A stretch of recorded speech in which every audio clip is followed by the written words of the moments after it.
live from the Spero clinic, Ayden, for your graduation. Yes. I just wanted, oh, your cookie wants to be. The diva. I want to say that you and your parents just really blew my mind, because we've treated CRPS for so long and all this neurological pain, and I've heard of long COVID, and we've had some of our patients that had it too. But you're the first case that actually came in just because you had long COVID. Yes. And I had no idea how life-destroying it is, like CRPS, and how many millions suffer from that. How you were on a dead-end street before, going all over for help. Yes. Okay, I'm talking a lot, so I'm going to give you the floor. She sees a puppy. Let's go. So, hello, my name is Ayden. I'm 14 years old, and I am from Ohio. When I began treatment at the Spero Clinic on March 29th, it was the start of a new beginning for me. For the past 2.5 years, I've been battling the effects of pediatric long COVID. When the mysterious symptoms started, I was 12 years old, in the fifth grade. When my family and I had COVID, it did not attack my lungs, but it attacked my entire central nervous system. As a result of COVID, I developed a pain disorder known as AMPS, which stands for Amplified Musculoskeletal Pain Syndrome. As a result of the pain, I also developed non-epileptic seizures. Pediatric long COVID kids, like me, have many different symptoms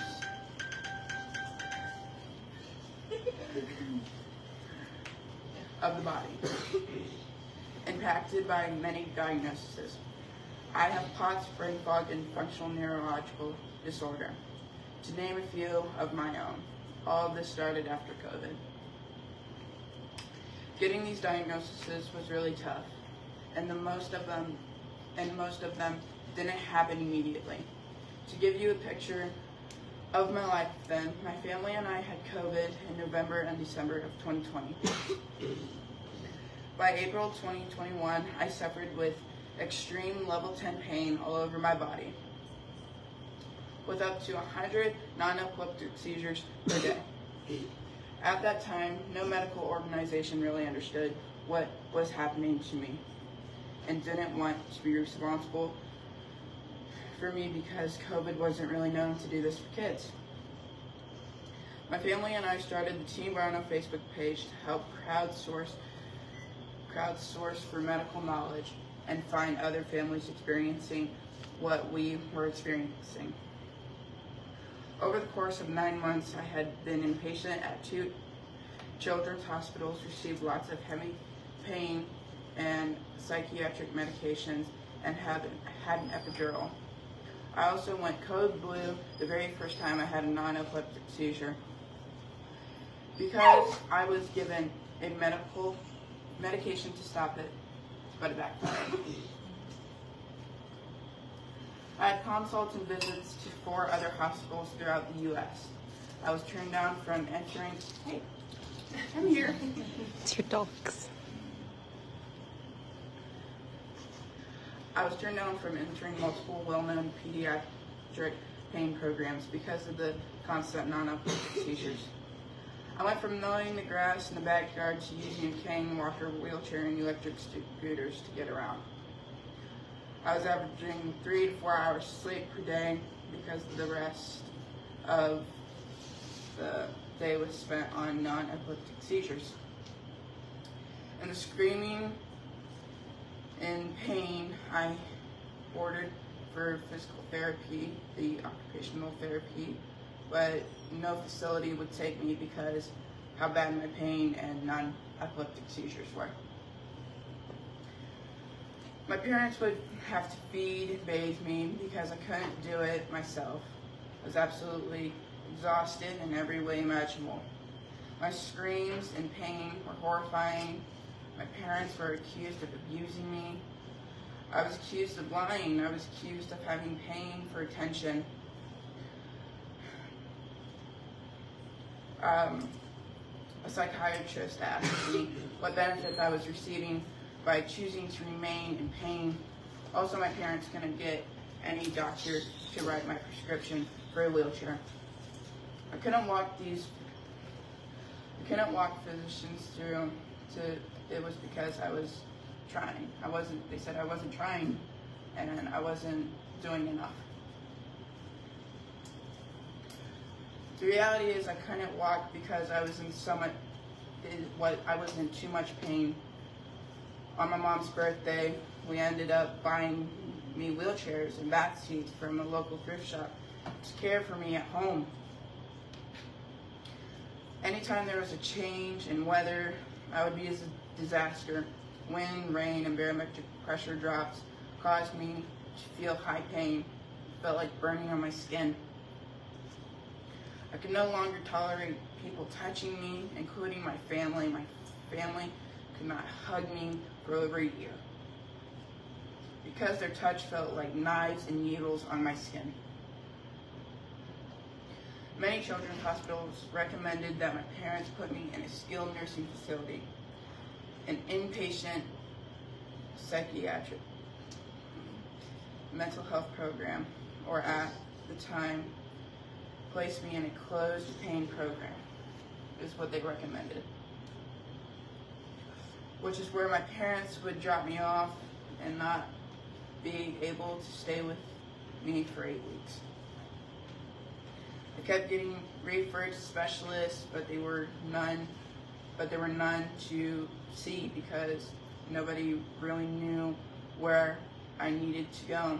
At one point, a neurologist in Ohio actually told my parents that they could find good care for me in the United Kingdom because he didn't know of anything that would work for me here in the U.S. Outside of everything happening with me physically and with counseling, I was in a really bad place mentally. I had thoughts of ending my life. I told my parents over dinner at the kitchen table that they immediately got me help. I love my family and friends, but I was tired of being in pain. I didn't want to live this way. At that time in my life, I prayed to God that just take me to heaven already. Pain was ruining my life, my future, and everything. By the grace of God, in December 2021, Rainbow Babies and Children's Hospital in Cleveland, Ohio started a pediatric lung COVID clinic. And I finally got the help I needed and deserved. I met with the amazing Dr. Amy Edwards, and she looked at me in the eyes and said that she believed me and that she was going to help me. She told me that I wasn't alone. It made me feel like someone was finally understanding me. She and Dr. David Miller really supported me in every way. They did absolutely everything they could to help me. Along with my physical therapist, Sarah Pursuit, they saved my life. I would also see Dr. Miller routinely for integrative medicine at Rainbow. And the Chinese herbals and acupuncture did help manage some of my symptoms and my long COVID. Things were looking up. I was progressively getting better. My story was featured in Time Magazine, CNN, Health, local news outlets, and more. My pain at this point was everywhere, anywhere. From a 5 to 10, I was getting 6 to 7 hours of sleep. I had 50 to 20 non-epileptic seizures per day. I was in a good place mentally and physically. I could go to school on a limited basis. I could play some sports with the help of people understanding my unique needs. I had to really pace myself, even with pacing and my coaches helping me, so I could be a kid and play some sports. I was usually a disaster for a couple of days after. My pain and non-epileptic seizures would happen and build, and I just wanted to be a kid and do something normal. I would lose my mobility and daily living functions. I wasn't able to care for myself consistently. So my parents would still need to feed, bathe, and help me to get around sometimes. My brain fog was really severe, and I still having trouble learning. With my pain would build and happen every day. My brain fog would be worse. I couldn't remember basic math facts, comprehending what I was reading or thinking critically. When I looked out in the field at my home last November, I told my parents since I was probably never going to be able to live independently due to extreme pain and variety of non-epileptic seizures I had, that I would like my dad and I to build a tiny home. For me, there someday I could be close to my parents, for them to help me in an emergency. They could get me quickly. I was planning for my future right there. Still had hope that I was getting better, but it was starting to fade. I was moving towards acceptance. Shortly thereafter, my parents talked to me about the program they have been researching for me right before long COVID clinic opened at Rainbow Babies.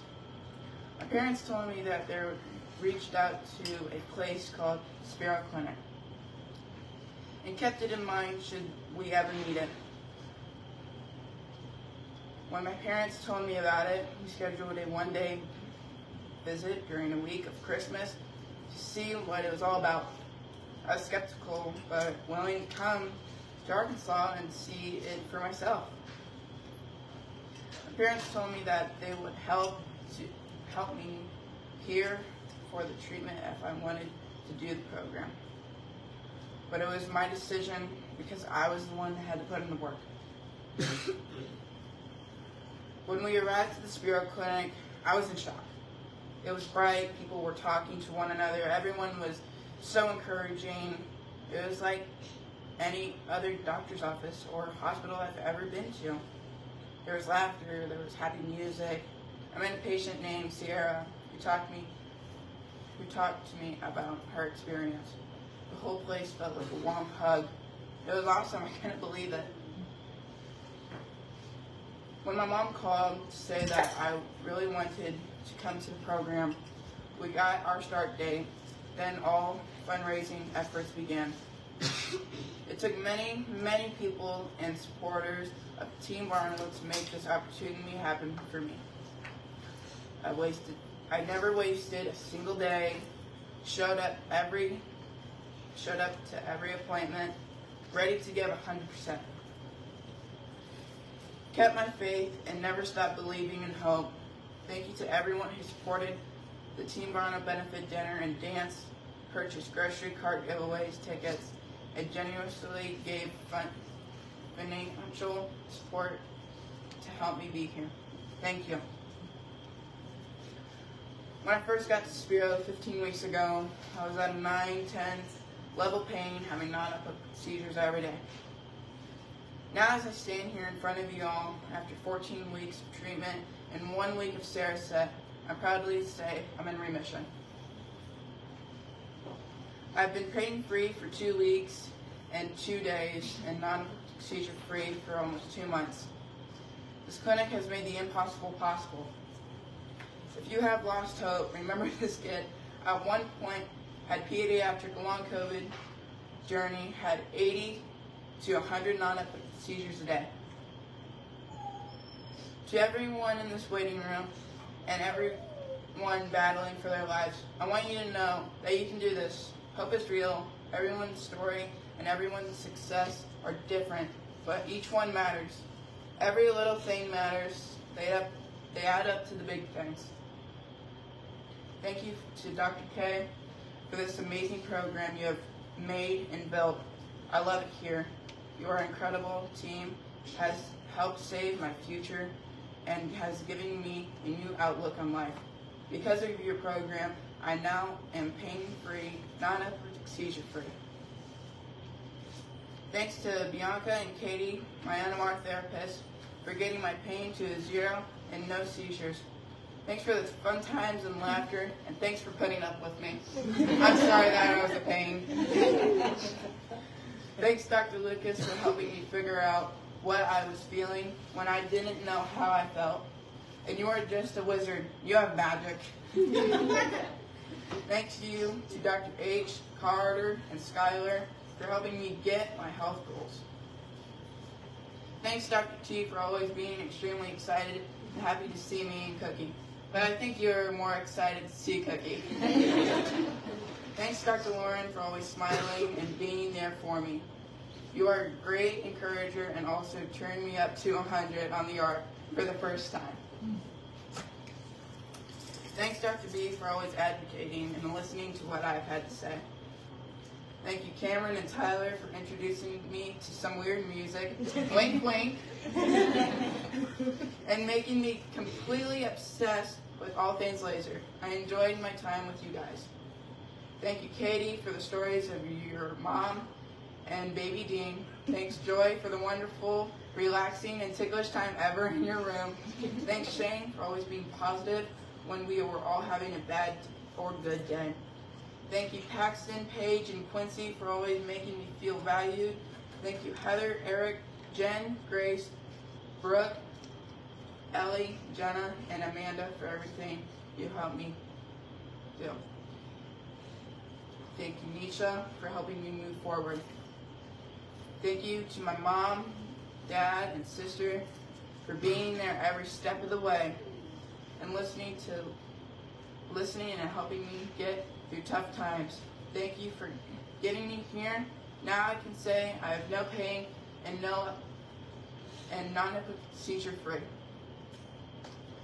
I'm thankful for all the support of my family, friends. Thank you to everyone back at home so much. I can't wait to see you all. Thank you to my Spero mentor and former Spero patient, Jim. Thanks for taking time to explain how things work here. I'm thankful for the talks we have, and you are an amazing person. Many thanks to Schaefer, Sharon, and Brendan for always making me laugh. Thank you, Afton, for being my adopted Spero sister. I can't wait to see you ring this bell. Thank you, everyone who came to Wednesday Hangouts. We had so much fun together. And in saving the best, thank you for last. Thank you for my service dog, Cookie. Or to me, Bailey. Thank you for everything you've done for me. Thank you. You are the best dog ever. You helped me when I couldn't help myself.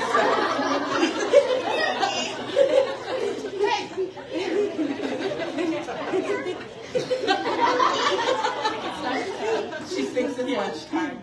She does. She's all right. Whoa. She's all right. You helped me when I couldn't help myself. You helped me comfort me in the worst days, and you were always my best. You were always by my side. Thank you, God, for the gift of today. Wow.